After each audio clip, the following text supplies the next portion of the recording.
Hi, I'm Owen Weaver, and this is John Campbell, and this is our machine. We were challenged with making a machine that will wind up a specific amount of thread and be consistent each time. And you think this might be easy, just turn the motor for like 3 seconds or so. But what happens is the diameter changes, and that changes how much length is pulled each time. So, well, the solution we came up with was to have the thread turn a wheel, which the quadratic encoder measures how many times the wheel's been turned, and then it uses math and stuff to figure out how many times the wheel's turned, and then after a certain amount of times it's been turned, then the motor stops, and it stops winding up string, and then our servo turns this gear, which acts as like a mock-up saw blade, but we can't actually use a saw blade because that's kind of unsafe.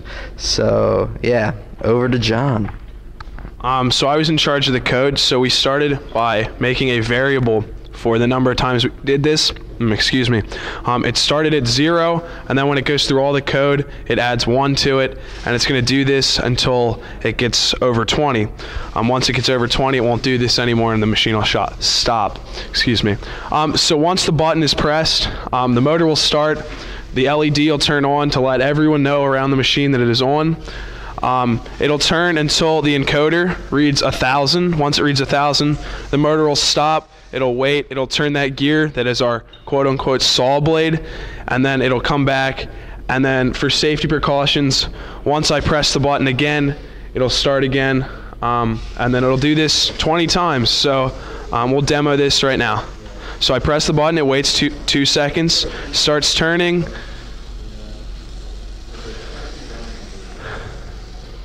Quadratic encoder read 1,000, it stops. Servo will turn, cuts it, brings it back, and then it's ready to go again.